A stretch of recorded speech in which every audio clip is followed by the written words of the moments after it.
सोनिया गांधी, राहुल गांधी, प्रियंका गांधी और मल्लिकार्जुन खड़गे हैदराबाद पहुंच गए। कांग्रेस वर्किंग कमेटी के इजलास का आगाज। रियासत तेलंगाना के दारुल हुकूमत शहर हैदराबाद में कांग्रेस वर्किंग कमेटी के इजलास का आगाज हो गया है। कुछ देर कबल ही कांग्रेस लीडर सोनिया गांधी, राहुल गांधी, प्रियंका गांधी और मल्लिकार्जुन खड़गे कांग्रेस वर्किंग कमेटी के लिए हैदराबाद पहुंच गए। पीसीसी के सदर रेवंत रेड्डी और सीएलपी लीडर भट्टी विक्रमार्का दीगर कायदीन ने शमशाबाद एयरपोर्ट पर इनका शानदार इस्तकबाल किया।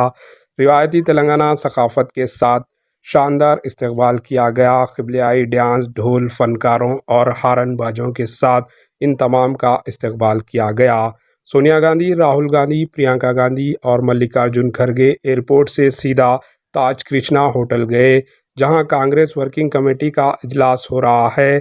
इजलास शुरू होने से कबल इनका एजाज़ में लंच का अहतमाम किया गया, जिसमें तेलंगाना के मुख्तलिफ पकवान थे।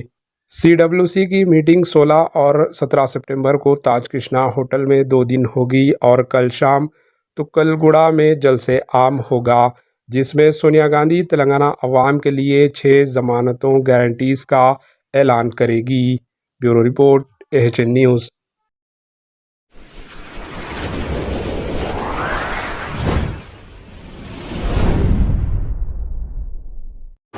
AHN न्यूज़ को लाइक करें, शेयर करें और सब्सक्राइब करना ना भूलें।